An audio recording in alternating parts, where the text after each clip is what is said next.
Hacerse llamar cristiano no significa ser cristiano. El que una persona diga, yo soy cristiano, eso no significa que esa persona sea cristiana. No delante de Jesús. Jesús dijo, muchos en aquel día me dirán, Señor, Señor, en tu nombre eché fuera demonios, en tu nombre profeticé, en tu nombre hice milagros. ¿Qué persona profetiza, echa demonios, hace milagros en el nombre de Jesús? Así, en el nombre de Jesús. ¿No es acaso líderes de diferentes denominaciones los que hacen milagros, profetizan, echan fuera demonios? Son líderes de diferentes denominaciones, pero dice la Biblia que Jesús les declarará, apartaos de mí, hacedores de maldad, nunca los conocí. No se distraigan, esto es lo más importante. Jesús, ¿cómo le va a decir a personas que se hacen llamar cristianas? Jesús les va a decir, apartaos de mí, hacedores de maldad, nunca los conocí. Pero son personas que estaban seguras de una cosa, que eran cristianos. Porque una persona no es cristiana porque diga, yo soy, yo soy, yo soy. O porque diga, yo llevo años yendo a una iglesia cristiana. No. Aquí, por ejemplo, aparece, en el versículo que leímos el día de hoy, aparece el concepto de bautizarse y aparece arrepentirse. Aparecen esas dos palabras que son mal interpretadas. Las personas piensan que bautizarse es únicamente el acto de sumergirse en agua, pero bautizarse es estar sepultado y volver a nacer. La resurrección de nuestro Señor Jesucristo representa el bautizo. Por eso dice el apóstol Pablo, ya no vivo yo, con Cristo fui juntamente crucificado. ¿Qué persona puede ser juntamente crucificada con Cristo? La persona que sabe para qué fue crucificado nuestro Señor Jesucristo. Quienes no saben, quienes piensan, es que esos judíos tan malos, esos fariseos tan malos que lo crucificaron, las personas que piensan de esa manera, no saben por qué es que Jesús fue crucificado. Entonces, esa persona, aunque se haya sumergido en agua, aunque se haya vestido de blanco, aunque haya hecho todo un rito, esa persona no ha sido bautizada en el nombre de Jesús. ¿Qué es ser bautizado en el nombre de Jesús? Es creer a qué vino Él, por qué Él murió, por qué Él padeció, por qué llegó a la cruz. Bíblicamente, lo dice 1 Corintios, capítulo 15, versículo 3, conforme a las Escrituras, Jesús murió para pagar la paga de nuestros pecados. Bíblicamente es para pagar el precio de nuestros pecados, porque la ley demandaba una cosa. Jesús dijo, yo no vengo a abolir la ley. Él no vino a abrogar la ley. Así dice, Jesús no vino a abrogar la ley. Jesús vino a cumplirla. ¿Y cuál es la demanda de la ley? ¿Cuál era el precio que demandaba la ley? ¿Qué era lo que la ley demandaba? Un pecador merece la muerte. La paga del pecado es muerte. Y en el sentido espiritual, la muerte significa ir al castigo eterno. Eso es lo que significa la muerte. Para nosotros la muerte es el corazón dejó de funcionar, la persona dejó de respirar. Pero bíblicamente la muerte es fue al castigo eterno, ir al castigo eterno. Eso es la muerte bíblicamente. Entonces, la persona que se sumergió en agua, que salió del agua, pero entró al agua, ¿cómo? Estaba seco, pero era un pecador seco y entró al agua. Y salió del agua mojado, pero salió pecador mojado. Esa persona no se bautizó. En el nombre de Jesús no se bautizó. Entonces aquí aparece la palabra bautizarse y aparece la palabra arrepentirse. ¿De qué hay que arrepentirse? Las personas tampoco saben. En la Biblia aparece claramente, no es de obras muertas, como hizo Judas. Judas se arrepintió de algo que él hizo. Ay, yo no debía haber hecho, yo no debía haber. La gente le han enseñado, en las que se conocen como iglesias, pero que no son iglesias, les han enseñado el arrepentimiento de esa manera. ¿Cómo es el arrepentimiento que enseñan y que está mal, que es equivocado? Arrepentimiento de obras muertas. Si tú hiciste algo mal esta semana, si tú te equivocaste esta semana, vas a pedirle a Dios perdón. ¿Qué? Ese es el mismo arrepentimiento de Judas. En la Biblia dice, Mateo 27:3, Judas arrepentido. Así dice.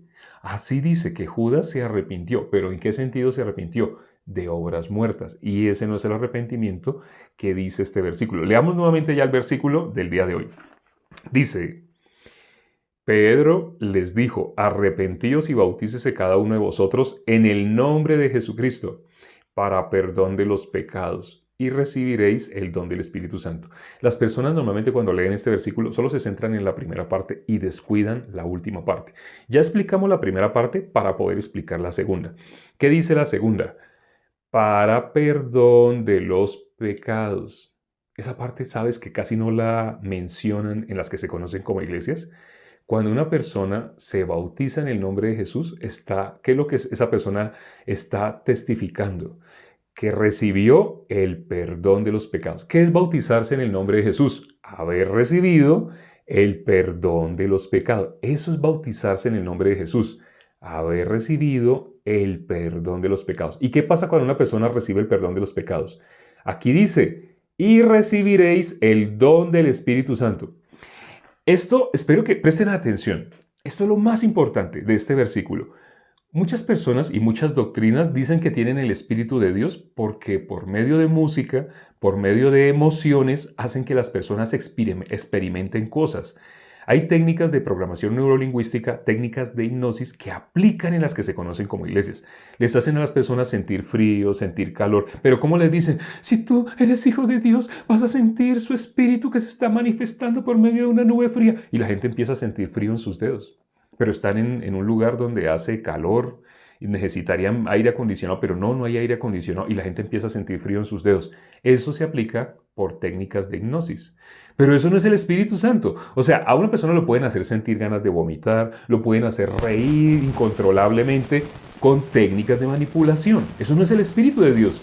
Bíblicamente, ¿cómo una persona se sabe que ha recibido el Espíritu de Dios? Este versículo que leímos el día de hoy, el versículo del día de hoy, Hechos, capítulo 2, versículo 38, ahí dice claramente cuando una persona ha recibido el Espíritu Santo, ¿qué recibió antes para poder recibir el Espíritu Santo? Recibió el perdón de los pecados.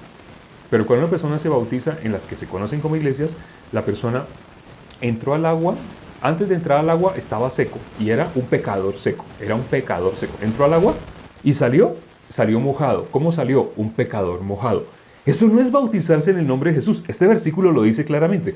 Si una persona se bautizó en el nombre de Jesús, ¿qué es lo que recibió? El perdón de los pecados. ¿Qué es lo que está atestiguando cuando se bautiza delante de toda su familia? Las personas que están viendo que se está bautizando.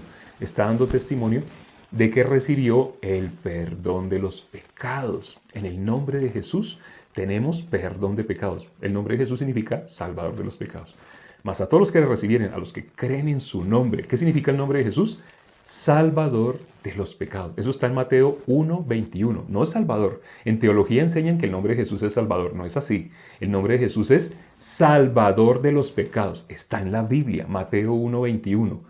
El nombre de Jesús es Salvador de los pecados. Una persona que se bautiza en el nombre de Jesús, ¿qué recibió? Perdón de los pecados. Pero una persona que todavía dice que es pecadora, a esa persona hay algo que no le han explicado. No le han explicado el Evangelio. Seguro le preguntamos qué es el Evangelio y habla cualquier cantidad de cosas lindas. El Evangelio es Jesús, el Evangelio es Dios, el Evangelio es toda la Biblia, el Evangelio es amor y dicen un poco de cosas, pero el Evangelio es que Jesús murió por nuestros pecados y nos hizo libres del pecado. Espero que a través del versículo de hoy puedas tener claro cuando alguien verdaderamente tiene el Espíritu Santo, y no es hipnosis o ninguna de esas técnicas humanas, no. ¿Cuándo es verdaderamente el Espíritu Santo en una persona? Cuando esa persona recibió primeramente el perdón de los pecados. Vamos a orar ya para terminar. Padre, gracias por este tiempo que nos permites para considerar tu palabra.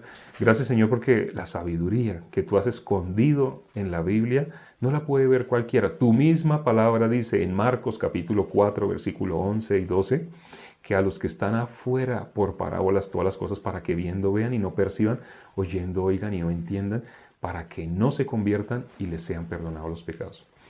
Y por el contrario, a los que están adentro, claras todas las cosas. ¿Quiénes son los que están adentro? Los que han recibido el perdón de los pecados. Mientras una persona no haya recibido el perdón de los pecados, es decir, mientras una persona todavía se considere pecadora, nunca podría entender la Biblia. Muchas cosas le parecerían confusas, porque toda la Biblia gira en torno a necesitábamos para ser salvos el perdón de los pecados. Una persona no puede decir soy salva y soy pecadora. Gracias, Padre, por esta sabiduría que has escondido de los sabios, de los doctos, de las personas que estudian, que memorizan, pero que no tienen el Espíritu de Dios. Tú has permitido, Señor, esto únicamente para el que tiene el corazón como el corazón de un niño. Gracias, Padre, te damos y hemos orado en el nombre de nuestro Señor Jesucristo. Amén.